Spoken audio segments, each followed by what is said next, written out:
Olá, iniciamos mais uma edição do programa O Evangelho em Espírito e Verdade, rogando as bênçãos do nosso Mestre Jesus sobre todos nós, para que possamos, em vibrações de paz e de amor, irmos até o final, trazendo o Evangelho sempre à luz da doutrina espírita. Lembrando que você pode participar, o nosso programa está sendo transmitido ao vivo pela Web Rádio Cristo Consolador, através do Facebook e também do YouTube. Aproveite, então, o chat desses dois canais de comunicação, de transmissão, e envie, então, a sua mensagem, dê o seu olá, faça aí o seu like na transmissão, que é sempre muito importante. No programa de hoje, nós vamos trabalhar a bem-aventurança sobre os pobres de espírito. Na sequência, vamos estudar mais uma parábola do nosso Mestre Jesus, que é a parábola das Virgens Prudentes, e vamos dar continuidade à vida e obra de Paulo de Tarso, agora já sobre as suas cartas ou epístolas. E no final do programa, nós teremos aquele espaço reservado para responder as perguntas dos nossos telespectadores. Vamos então, iniciando o Evangelho em Espírito e Verdade, trabalhar mais uma bem-aventurança. Lembrando que as bem-aventuranças abrem o Sermão da Montanha ou Sermão do Monte. Hoje, nós vamos estudar a bem-aventurança que fala sobre os pobres de espírito. Ela foi anotada pelo evangelista Mateus, no capítulo 5, versículo 3 do seu evangelho. E é a seguinte: bem-aventurados os pobres de espírito, porque deles é o reino dos céus. Muito bem, vamos então agora, à luz da doutrina espírita, entender essa bem-aventurança. O que Jesus quis dizer com isso? Que o reino dos céus é dos pobres de espírito.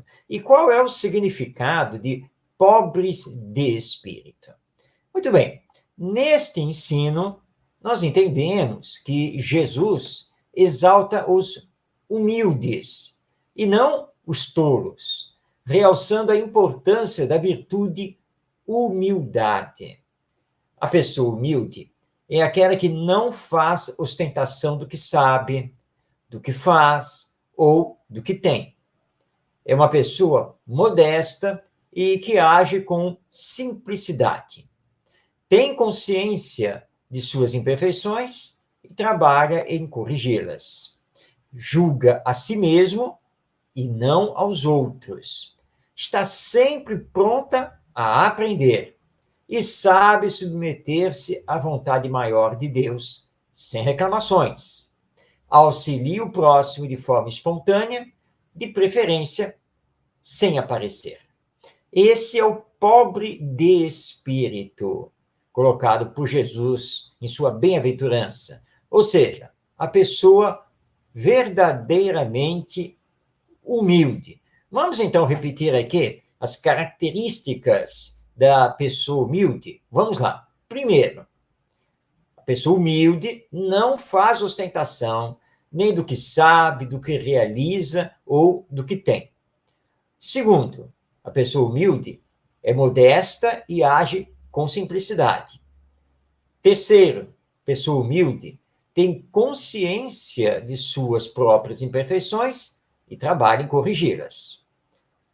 Quarto, a pessoa humilde julga a si mesma e não aos outros. Quinto, a pessoa humilde está sempre pronta a aprender. Sexto, a pessoa humilde sabe submeter-se à vontade maior de Deus sem reclamações. E sétimo, a pessoa humilde auxilia o próximo de forma espontânea, de preferência, sem aparecer. Portanto, temos aqui 7 características da pessoa humilde que Jesus, na sua bem-aventurança, chamou de pobre de espírito. Ou seja, Jesus não estava dizendo aqui sobre falta de conhecimento, e muito menos falta de espiritualidade. Mas estava se referindo à humildade como uma pré-condição para se ganhar o reino dos céus, ou para readentrar ao mundo espiritual de uma forma leve, com um encontro com a felicidade. Bem, Allan Kardec, codificador da doutrina espírita, estudou essa bem-aventurança em O Evangelho segundo o Espiritismo, no capítulo 7 dessa obra. E vamos trazer, então, para a nossa reflexão o item 2 desse capítulo, passando, então, a palavra ao nosso codificador, para, na sequência, podermos, então, comentar. O capítulo todo é dedicado a essa bem-aventurança. Bem-aventurados os pobres de espírito. Mas nós vamos aqui, então, destacar e comentar apenas, então, somente o item 2 desse capítulo 7. Então, abrindo aspas, passando a palavra a Allan Kardec. Os homens cultos e inteligentes, segundo o mundo, fazem geralmente tão elevada opinião de si mesmos e de sua própria superioridade que consideram as coisas divinas como indignas de sua atenção. Preocupados somente com eles mesmos, não podem elevar o pensamento a Deus.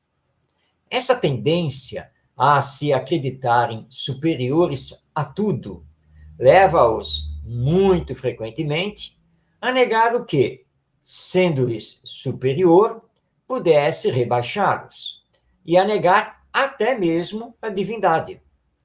E, se concordam em admiti-la, contestam-lhe um dos seus mais belos atributos, a ação providencial sobre as coisas deste mundo, convencidos de que são suficientes para bem governá-lo. Se não admitem o mundo invisível e um poder extra-humano, não é porque isso esteja fora do seu alcance, mas porque o orgulho se revolta à ideia de alguma coisa a que não possam sobrepor-se e que os faria descer do seu pedestal. Eis porque só sorrisos de desdém por tudo o que não seja do mundo visível e tangível. Entretanto, digam o que quiserem, terão de entrar, como os pobres de espírito, nesse mundo invisível que tanto ironizam. Mas Deus, que é justo, não pode receber da mesma maneira aquele que desconheceu o seu poder e aquele que humildemente se submeteu às suas leis, nem aquinhoá-los por igual. Ao dizer que o reino dos céus é para os simples, Jesus ensina que ninguém será nele admitido sem a simplicidade de coração, humildade de espírito, que o ignorante que possui essas qualidades será preferido ao sábio que acreditar mais em si mesmo do que em Deus. Em todas as circunstâncias, ele coloca a humildade entre as virtudes que nos aproximam de Deus e o orgulho entre os vícios que dele nos afastam. E isso por uma razão muito natural, pois a humildade é uma atitude de submissão a Deus, enquanto o orgulho é a revolta contra ele. Mais vale, portanto, para a felicidade do homem, ser pobre de espírito, no sentido mundano, e rico de qualidades morais. Fechando aspas, estas foram as palavras de Allan Kardec, que retiramos do item 2 do capítulo 7 de O Evangelho segundo o Espiritismo.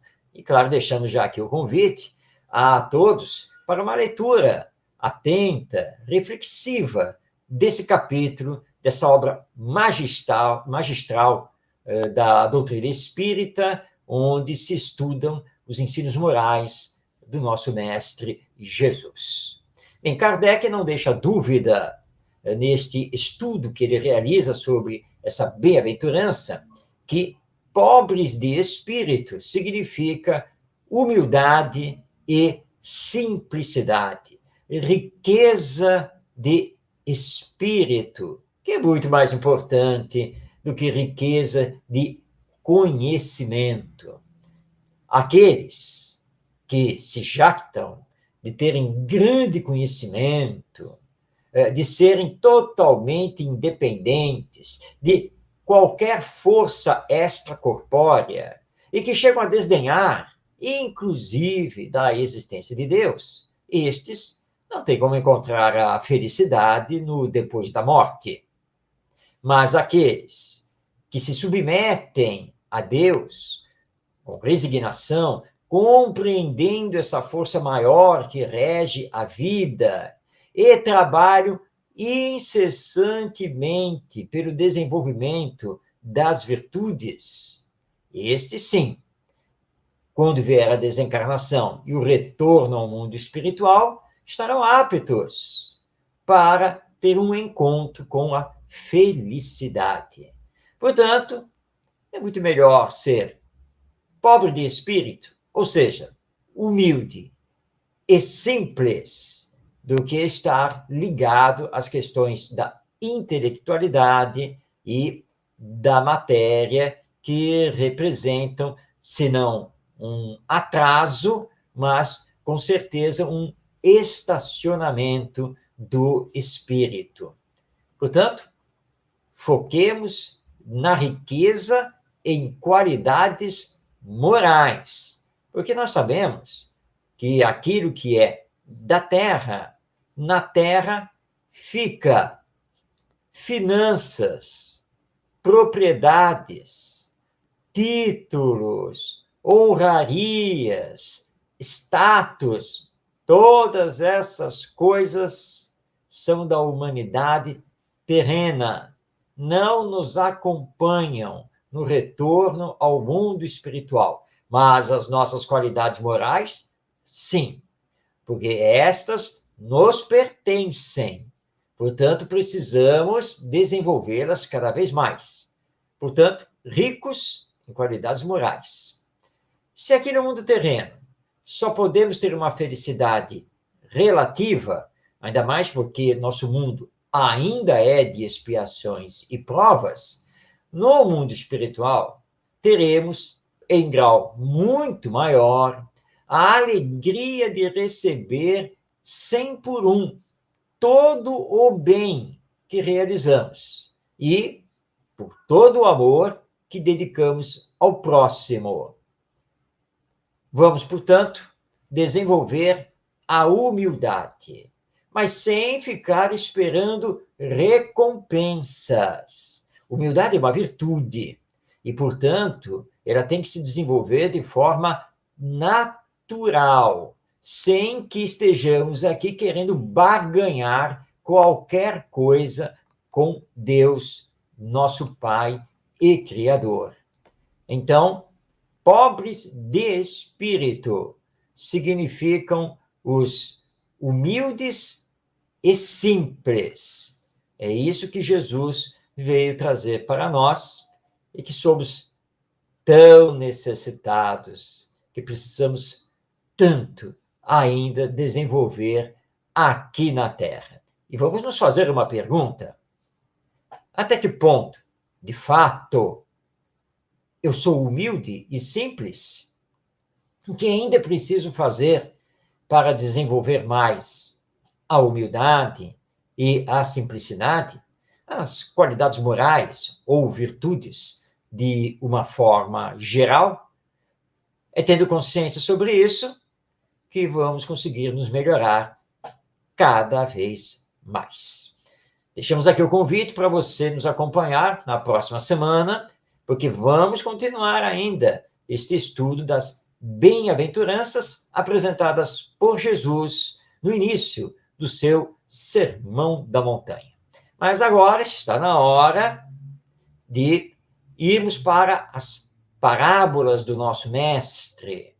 As parábolas são muito importantes porque são histórias profundas que provocam reflexão para entendermos o que precisamos fazer para a autoconquista e a conquista da felicidade, tanto nos transformando quanto transformando a humanidade enquanto aqui estamos encarnados.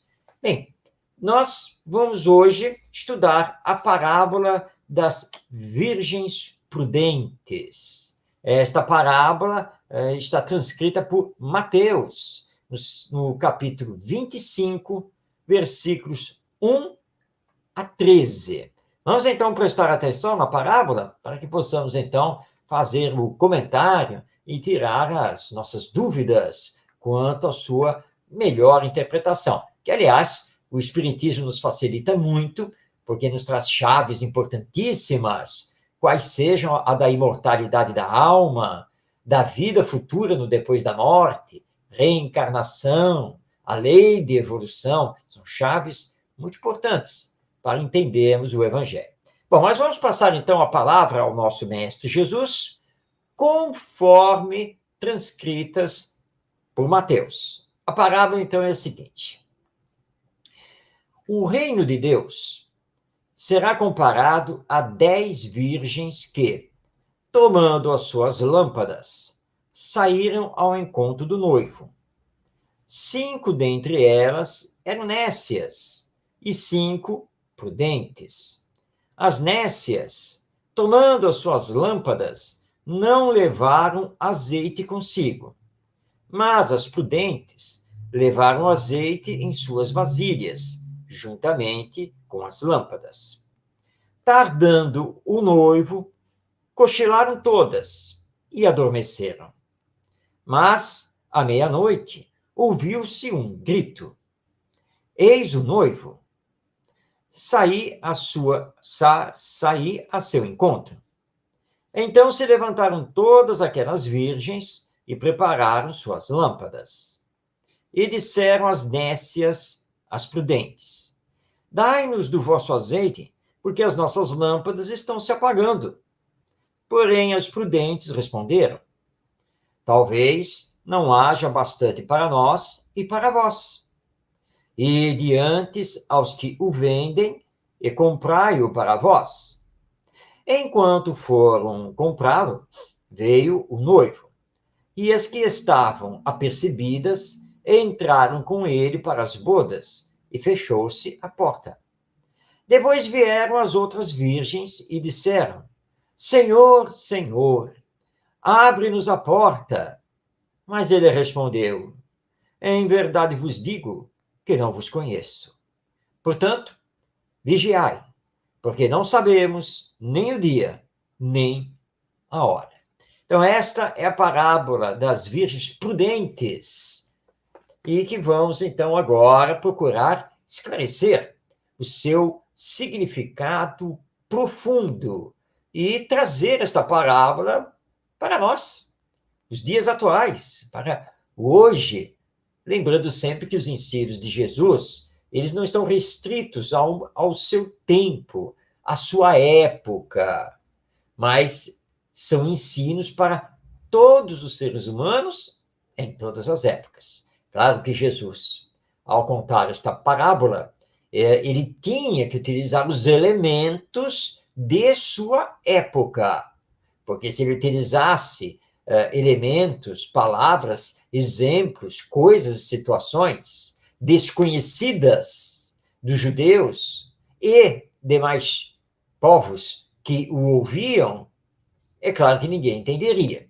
Então, ele se usa aqui de virgens que vão, então, ao encontro do noivo, fala aqui da lamparina, que tem como combustível o azeite. Tudo isso fazia parte daquele contexto. Mas acontece que Jesus queria falar algo muito além desse cenário material. Vamos lá, então. Quem são as virgens? Somos nós, os seres humanos. E sabemos muito bem que entre nós existem os prudentes e existem os nécios, os que se deixam levar pela vida, que estão aí totalmente despreocupados da sua espiritualização e do que os aguarda no depois da morte. Então, as virgens, as 10 virgens, representam a todos nós, seres humanos, que neste momento estamos reencarnados aqui na face da Terra. Há os que estão se trabalhando e se preparando para o retorno ao mundo espiritual, e há os que não estão nem aí, como se diz, que não estão fazendo nenhum tipo de preparo moral e espiritual. Quem é o noivo? É Jesus, o Mestre, o enviado, o Messias. Ele vem. Foi anunciado. Então todos vamos se preparar para ir ao encontro dele. Para ir ao encontro dele, tiveram que levar a lâmpada ou lamparina com o azeite, que é o combustível. Os prudentes não apenas levaram a lamparina, mas levaram também uma cota extra de azeite. Mas os nécios, os que não estão preocupados com absolutamente nada, só levaram a lamparina com o azeite que tinha nelas. Essa lamparina com o azeite, na verdade, simbolizam as qualidades morais do indivíduo. Portanto, os prudentes tinham boas qualidades morais. Os nécios não. Chegaram e nada do noivo. E tiveram que aguardar. E acabaram até adormecendo. E aí foram despertos, porque estava sendo anunciada a chegada do noivo.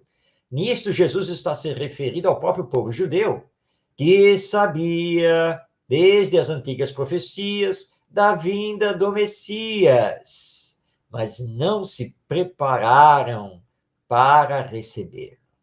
Quando então finalmente despertaram, com o choque da vinda do noivo, as 10 virgens se levantaram, acenderam suas lamparinas, e aí aquelas 5 nécias perceberam que o combustível, que o azeite não ia durar e que suas lamparinas iam apagar. Então elas solicitaram às outras 5, que tinham trazido um estoque de azeite, que, por favor, dividissem com elas. Qual foi a resposta que essas 5 virgens prudentes deram? Olha, se fizermos isso, não vai dar nem para vocês e nem para nós. Então, não tem como dividirmos. Vocês tratem de ir adquirir mais azeite, de comprar mais azeite. Trazendo para nós, então, já que o azeite e a lamparina significam as qualidades morais.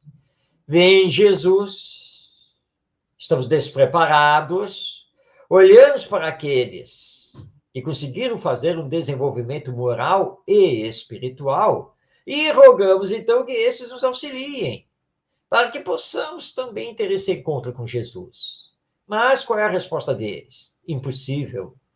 Não há como, porque vocês não têm o desenvolvimento moral, espiritual necessário. E isso é representado pelas boas obras. E não há como compartilhar isso, porque é conquista individual de cada um. Agora, vocês podem conquistar. E Jesus simboliza aqui na parábola como aquelas 5 virgens nécias tendo que sair para comprar mais azeite. Ou seja, nesta encarnação, você não poderá ter o encontro com Jesus, porque você não se preparou, você não tem os méritos para isso. E, portanto, talvez só na próxima. Por isso que a porta que dá a entrada ao reino dos céus se fecha para essas 5 que não tinham o azeite suficiente para manter a lamparina acesa. É o que vai acontecer conosco. Se não estivermos preparados, se não corrigirmos as nossas más tendências, se não desenvolvermos as nossas virtudes, se não praticarmos o bem, e se não nos prepararmos para a morte, o retorno ao mundo espiritual, não teremos como ter um encontro com Jesus, nem aqui e nem depois da morte. Porque somente os prudentes, somente os que se prepararam poderão ter esse encontro, que, em síntese, é vivenciar o Evangelho, os ensinos morais do nosso Mestre e Jesus. Temos que realizar esse esforço com toda a nossa força de vontade, com todo o nosso querer, focando sempre em desenvolver a humildade, a paciência, a bondade, a tolerância, a operosidade, a renúncia, o amor. É isso o que temos que fazer. E aí nós estaremos como sendo as virgens prudentes. E Jesus, então, fecha a parábola, dizendo: portanto, vigiai, porque não sabeis nem o dia, nem a hora em que Jesus vem, que é o noivo aqui da parábola. Também podemos simbolizar esse noivo com a morte. Não sabemos quando ela virá, não é mesmo? Ninguém sabe quando vai desencarnar. Nós podemos estar fazendo aqui planos para que daqui a 10 anos, 15 anos, 20 anos. E temos que fazer, sempre. Mas somente Deus é que sabe se vamos continuar vivos daqui a 10 anos, 15 ou 20 anos, ou mais, ou menos do que esses 10. Somente Deus o sabe. E como, então, a morte com o nosso retorno ao mundo espiritual pode acontecer a qualquer tempo, porque não sabemos nem o dia, nem a hora e nem o gênero da morte que vamos ter, é preciso estar preparados, sempre prontos. E esse preparo é feito através do Evangelho, que o Espiritismo vem reviver, esclarecer e nos dizer que a verdadeira vida não é esta, mas sim a vida espiritual. Porque todos nós somos espíritos. Não podemos esquecer disso. Eu sou um espírito. Você é um espírito.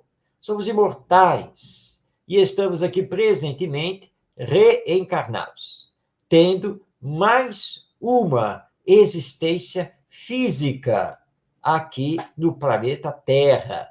Mas somos destinados à perfeição. Mas como vamos alcançar essa perfeição sem nos prepararmos adequadamente, sem acionar o querer, o saber e o amar, como nos diz Leon Denis? Então, cuidado, vamos nos preparar convenientemente para que, dentro dessa parábola que Jesus nos apresentou, nós estejamos classificados entre as virgens prudentes e não entre as virgens nécias que deixaram o tempo passar e não se prepararam. Semana que vem, nós vamos ter mais uma parábola para o nosso estudo. E vamos já aqui anunciá-la, porque nós vamos estudar a parábola dos talentos. Fique ligado, então, no nosso programa, semana que vem, 5 da tarde, pela web rádio Cristo Consolador. Mas agora está na hora de voltarmos o nosso olhar para Paulo de Tarso. E você já deve ter ouvido falar das famosas cartas de Paulo de Tarso, que também são conhecidas como epístolas. Você já não ouviu falar da carta aos Romanos, da carta aos Coríntios, e assim por diante? Nós vamos conhecer essa história hoje.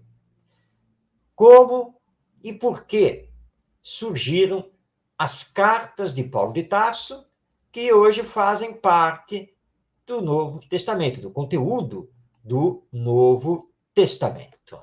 As cartas de Paulo foram escritas ao longo do frutífero trabalho do apóstolo na disseminação do Evangelho. Não mais podendo empreender as viagens, como havia feito nos primeiros tempos de apostolado, e foram 3 viagens, pela Ásia e pela Europa, as cartas surgiram como precioso correio evangélico para as igrejas ou comunidades cristãs nascentes, ou seja, para os grupos cristãos que se reuniam em encontros de fraternidade, caridade e estudo. As cartas foram redigidas ao longo do tempo, e não é tão fácil determinar quando exatamente as cartas de Paulo de Tarso foram escritas. Para tanto, seria preciso termos mais detalhes sobre a cronologia do trabalho do apóstolo. E isso não está disponível no Atos dos Apóstolos, escrito pelo evangelista Lucas, que foi seu discípulo e testemunhou toda a história, toda a saga de Paulo de Tarso e seus amigos. E, de fato, Lucas relata a história de Paulo de Tarso, suas viagens, mas sem muitos detalhes e sem colocar datas nos acontecimentos. Bom, entretanto, uma comparação entre as informações contidas no Atos dos Apóstolos e as referências grafadas pelo próprio Paulo nas suas cartas, nós conseguimos ter conhecimentos preciosos e que nos auxiliam, pelo menos em termos gerais, a ter uma ideia de quando as cartas de Paulo foram escritas e com quais objetivos.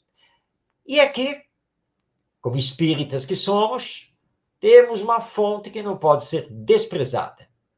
As explicações e informações do Espírito Emmanuel, através do médium Francisco Cândido Xavier, especialmente na monumental obra Paulo de Estevão, trazendo-nos revelações de domínio da espiritualidade e que muito colaboram para elucidar a vida, a obra e os escritos de Paulo de Tarso. Muito bem, vamos então agora conhecer, mas de forma objetiva, sucinta, as 14 cartas de Paulo de Tarso que chegaram até nós e que compõem também o Novo Testamento. Vamos começar pela carta aos Gálatas. Primeiramente, nenhuma das cartas paulinas foi escrita durante o início de seu ministério na Cilícia e na Síria. Isso significa que todas as cartas de Paulo foram escritas após o final da década de 40, do ano 40, quando ele foi escolhido como missionário pela igreja de Antioquia. Juntamente com Barnabé, Paulo fez sua primeira viagem missionária. E durante essa viagem, ele visitou a ilha de Chipre e várias cidades da província da Galácia.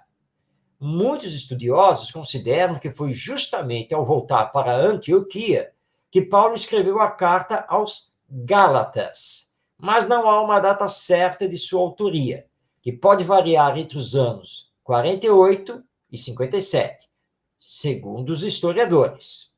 O objetivo de Paulo nessa carta era combater a influência dos judaizantes, que tentavam impor tradições judaicas aos cristãos gentios. Tudo indica que a carta não foi escrita para uma comunidade ou uma cidade específica da Galícia, mas para todos os grupos cristãos daquela região. Ou seja, das cidades, por exemplo, de Derbe, Listra, Icônio e Antioquia da Psídia, entre outras.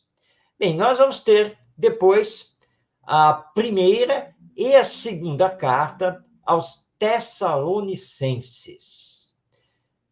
Calcula-se que entre os anos 50 e 52, Paulo saiu em sua segunda viagem missionária, e dessa vez acompanhado por Silas. Durante essa viagem, ele recrutou Timóteo. Além disso, com sua evangelização, ele alcançou inclusive o continente europeu, fundando as igrejas de Filipos, Tessalônica e Corinto. Então, o apóstolo ficou, tudo indica, 1 ano e meio em Corinto. Durante esse tempo, ele escreveu as cartas 1 e 2 aos Tessalonicenses, ou seja, para a comunidade cristã da cidade de Tessalônica. Então, calcula-se que essas duas cartas surgiram entre os anos de 50 e 51, durante a gestão de Gálio, naquela região. E foram cartas para encorajar os cristãos que estavam lá em Tessalônica, que na época era a capital da Macedônia. Alguns historiadores questionam a autoria paulina da segunda carta aos Tessalonicenses, mas a maioria aceita a sua origem como escrito do apóstolo. Emmanuel, através do Chico Xavier, em seus comentários, ratifica a opinião dos que consideram que a carta é autêntica. Bem, na sequência, nós temos a primeira e a segunda carta aos Coríntios, ou seja, a igreja cristã da cidade de Corinto.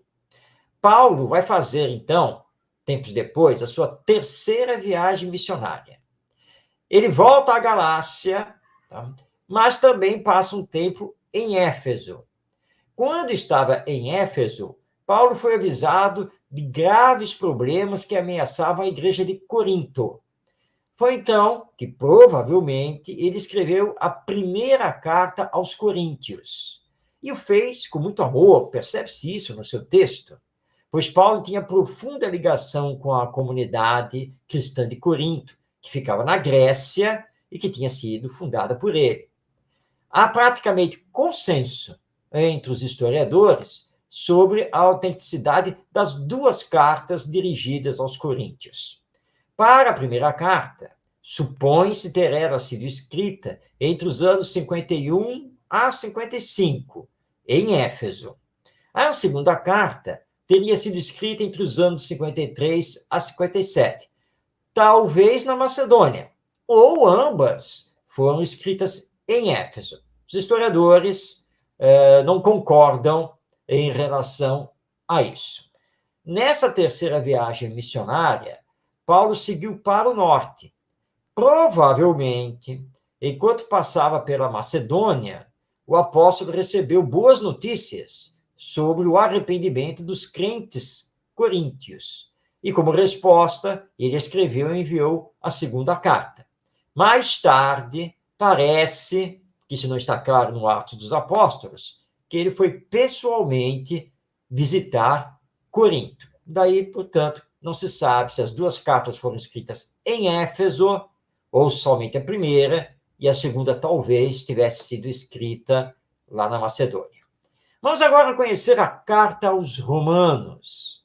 Os estudiosos consideram essa carta o documento escrito mais valioso do Novo Testamento. De Tertuliano a Lutero, ela é citada como muito importante para a compreensão dos ensinos de Jesus. Roma é a capital do Império Romano, e a comunidade cristã ali instalada surgiu provavelmente através de judeus convertidos. Ao escrever a carta, Paulo não tinha viajado até a capital imperial, portanto, não conhecia a comunidade. Sua autenticidade não é questionada, e a carta aos Romanos, provavelmente, foi escrita entre os anos 55 e 58. Segundo Emmanuel, a carta foi escrita quando o apóstolo dos gentios estava em Corinto, preparando sua futura chegada à cidade dos Césares, o que de fato vai acontecer.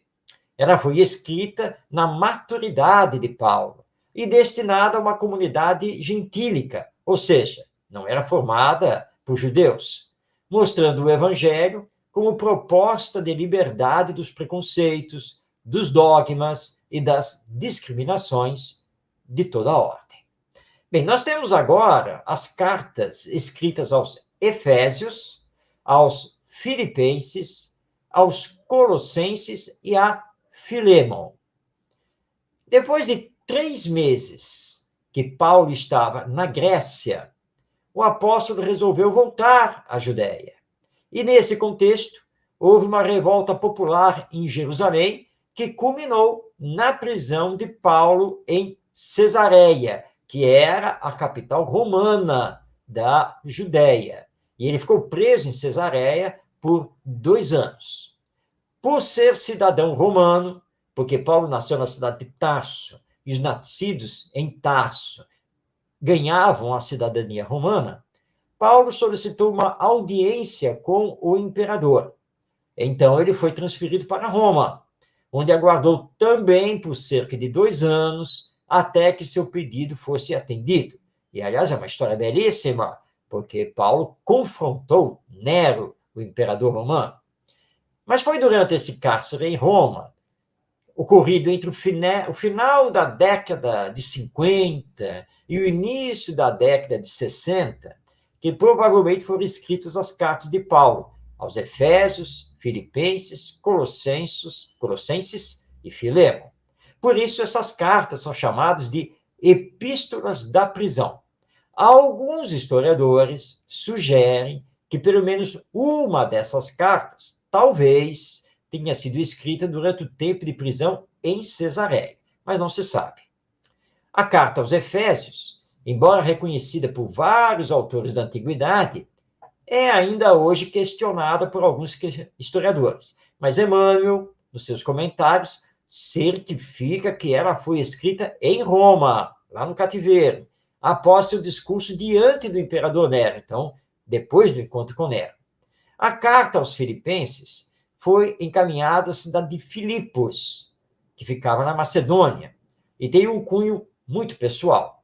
Provavelmente foi redigida quando se encontrava em Roma, entre os anos 51 e 64. Essas datas são elásticas, porque não temos documentos que comprovem a origem dessas cartas e a sua datação. A carta aos Colossenses foi destinada à comunidade cristã de Colossos, localizada na Ásia Menor, na região da Frígia. Não há consenso quanto à sua data de execução e nem onde Paulo a teria escrito. Se foi lá em Cesareia, se foi em Roma e quando.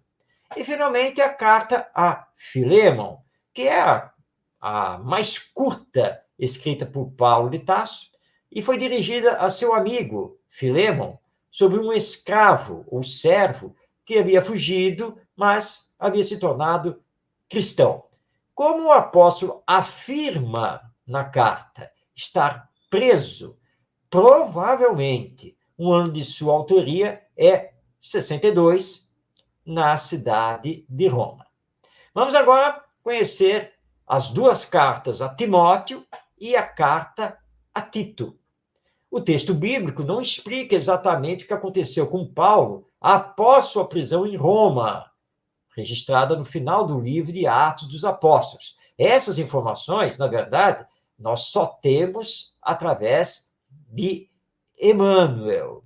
Mas tudo indica que sim, inclusive porque Emmanuel corrobora isso, que elas foram escritas lá em Roma, enquanto Paulo estava no seu cativeiro. Timóteo é um grande colaborador do Evangelho, amigo de Paulo, ele é mencionado várias vezes nos Atos dos Apóstolos. A primeira carta traz orientações para o trabalho que Timóteo deveria desenvolver, provavelmente em Éfeso. A segunda carta, com certeza, foi escrita em Roma, pouco antes da morte do apóstolo Paulo de Tarso. Sua data provável está entre os anos 64 e 67. Emmanuel, no livro Paulo e Estevão, afirma que ela foi escrita no ano 65. Já a carta a Tito é um texto de exortação e orientação a outro apóstolo do Evangelho, que é Tito. Também não há consenso quanto à data em que ela foi escrita. E a segunda carta a Timóteo é bem interessante porque é a última carta de Paulo. Todos têm certeza disso, quando ele, então, escreve ao amigo e discípulo: combati o bom combate, terminei a minha carreira, guardei a fé. Era uma despedida. Bom, e finalmente, a última carta, a carta aos Hebreus. Aqui é uma grande discussão, porque essa carta não aparece no Atos dos Apóstolos, não há nenhuma menção sobre ela. E há uma discussão muito farta entre os historiadores se essa carta realmente é de autoria de Paulo de Tarso. Bem, as revelações mediúnicas, e aqui o nosso Emmanuel, confirmam que a carta aos Hebreus foi redigida, sim, por Paulo, porque ele estava em cativeiro, em prisão domiciliar lá em Roma, não pôde ir até a sinagoga ali existente para falar aos seus. E então é-lhe dada a sugestão para que escrevesse uma carta aos Hebreus ou uma carta aos judeus. A data dessa carta, provavelmente entre os anos 65 a 68. E assim, então, conhecemos as 14 cartas de Paulo de Tarso que estão no Novo Testamento. Lembrando que Paulo de Tarso viveu aproximadamente entre os anos 5 e 67 do primeiro século da era cristã. E aí, gostou? Fizemos aqui um esforço sintético histórico para poder apresentar as cartas de Paulo de Tarso e que se encontram no Novo Testamento. Mas calma, foi muita informação? Não se preocupe, porque nós vamos, nos próximos programas, nos ater carta por carta. E aí, além de estudar, claro, o conteúdo, nós vamos voltar às informações históricas em cada carta. E aí, com mais calma, vamos ver se trazemos mais alguns detalhes dessas informações históricas da confecção de cada carta. E, claro, vamos destacar o conteúdo, porque o conteúdo é da máxima importância e não poderíamos, obviamente, deixar isso de lado. Tudo bem? Então, está aqui o convite. Esteja conosco na próxima edição do programa, quando vamos, então, mergulhar, carta por carta, de Paulo de Tarso. Bem, olha só, estou olhando aqui para a tela, estou vendo que o nosso reloginho está indicando que estamos chegando ao final já do nosso programa. E como é bom, né, quando o tempo passa sem que consigamos perceber. É porque realmente está bom. Bem, mas temos tempo de responder aqui a uma pergunta que nos foi enviada e que vem da cidade de São Paulo. Ela foi feita pela Ariane Dias. E ela pergunta: por que os judeus tiveram tanta dificuldade em aceitar Jesus? Por diversos fatores. Havia todo um contexto naquela época que impediu que boa parte dos judeus, principalmente os da seita dos fariseus e mesmo também dos saduceus, pudessem aceitar Jesus. A vinda do Messias era algo pacífico entre eles, porque esse Messias já tinha sido anunciado várias vezes por diversos profetas, e isso vinha já de longo tempo, que o Messias, o enviado do Senhor, chegaria. E havia uma atmosfera espiritual que prenunciava que havia chegado o momento, que o enviado viria. Mas os judeus consideravam que o enviado de Deus, o enviado do Senhor, seria alguém que os retiraria do cativeiro do Império Romano e que devolveria a Palestina, a terra prometida, sagrada, a eles, judeus, e que, na sequência, submeteria todos os demais povos ao judaísmo. Afinal de contas, os judeus se consideravam o povo eleito de Deus, o povo escolhido de Deus. E vem Jesus. Jesus nasceu na Galileia. Era um galileu, um judeu galileu. Galileia era uma região da Palestina, naquela época, pobre. E todo judeu de origem galileia não era muito bem visto. Por isso que muitos se perguntavam, como que Jesus pode se afirmar ser o Messias se ele é lá da Galileia? E havia um ditado naquela época que dizia que da Galileia não poderia surgir nenhuma coisa boa. E Jesus era um galileu, tendo origem na cidade de Nazaré. Seu pai era um simples carpinteiro. Portanto, era uma família pobre. Como que ele pode se arrogar ser o Messias? Então, mesmo diante dos seus ensinos morais profundíssimos, mesmo diante das curas extraordinárias e os mais diversos fenômenos provocados por ele, houve uma descrença geral. Ou, melhor dizendo, por parte de fariseus e saduceus, e também de escribas, começou a haver uma perseguição, porque perceberam, sim, o poder que Jesus tinha, mas que ele tinha um poder moralizante.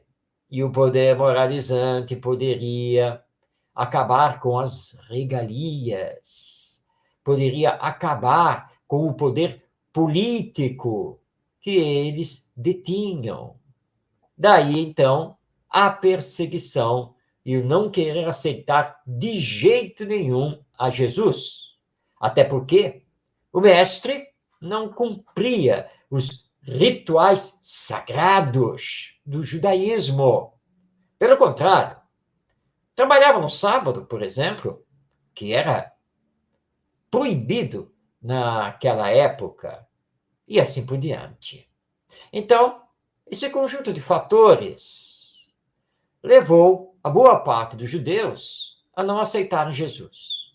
Mas não todos. Vamos lembrar que, por parte do povo, a população, de uma forma geral, a aceitação foi muito grande. E graças ao trabalho dos apóstolos do Evangelho, nós temos os seus ensinos até os dias de hoje. Bem, chegamos ao final do nosso programa, o Evangelho em Espírito e Verdade. Agradecemos a sua companhia, esta oportunidade de aqui estarmos pela web rádio Cristo Consolador, rogando as bênçãos do nosso Mestre Jesus sobre todos nós. Receba um grande abraço, paz em sua vida e que possamos estar juntos na próxima semana.